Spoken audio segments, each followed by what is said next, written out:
Araw ng linggo ngayon at dahil wala ding pasok si Daddy, lahat kami ay pupunta ngayon sa church. All cast, kumbaga, ilang beses na nga rin kami nakasimba dito ni Yuna kasama nila Mama at Papa. May isang beses nga na hindi namin nakasama si Daddy kasi nga may trabaho siya. Ganun kasi sa work niya, Monday lang yung araw na wala talaga silang pasok. Marami din nga pala mga Pilipino ang nagsisimba dito dahil naririnig ko kung paano sila mag-usap, Tagalog.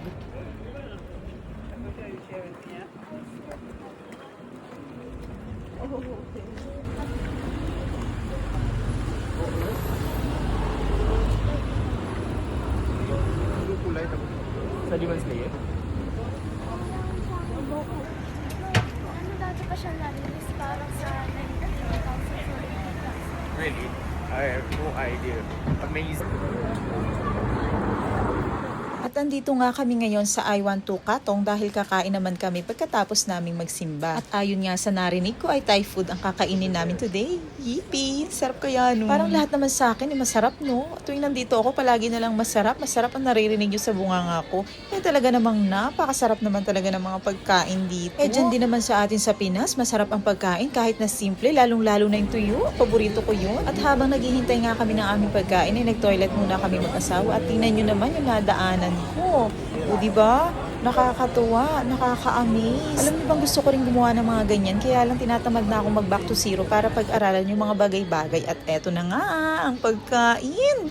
Alam nyo ba, kahit egg omelette lamang dito sa Thai food ay napakasarap. Sobrang sarap din ng mga salad nila, ng mga soup nila, lahat talagang masarap. Kaya naman Thailand ang isa rin sa bansa na gusto kong mapuntahan at talaga namang masasarap ang mga pagkain nila. At gusto ko rin matikman yung kanilang mga exotic food. Alam nyo ba na sa akin lang yung tom yum soup na yan? Talaga namang paldo naman talaga sa pagkain. Bago ko pa makalimutan, ang sarap din ng mga sausawan nila. Dati nga noon nag-uwi pa ako sa Pilipinas na isang garapon niya. Para siyang bagoong pero hindi ganun kaalat. Sana bumalik kami dito dahil nagustuhan rin talaga ni Yuna yung mga pagkain dito.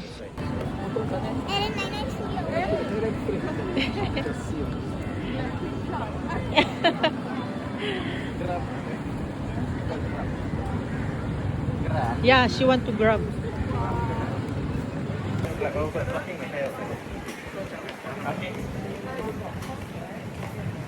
Wow, ganda ng hangin dito. Gandaan. Oo, may bata ka. Yun na. Yun na.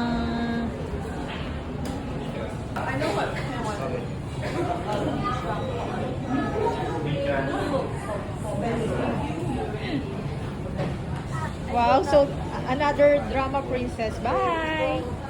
Bye. Thank you. Bye. Thank you. Take care. Bye.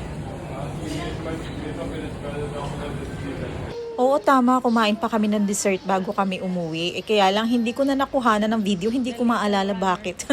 May mga time talaga na nakakalimutan ko na kailangan ko nga palang kumuha ng video. Pero wala siguro napasarap na sa kain, sa kwentuhan, hanggang sa nakalimutan ko ng mag-video. O di kaya naman, nauubusan ako ng phone storage. At pinakabihirang rason naman yung malobat ako. At eto na nga, maghihiwalay na naman ang magpinsan at malulungkot na naman ang maliit na bata dahil mahihiwalay na naman siya kay Yuna.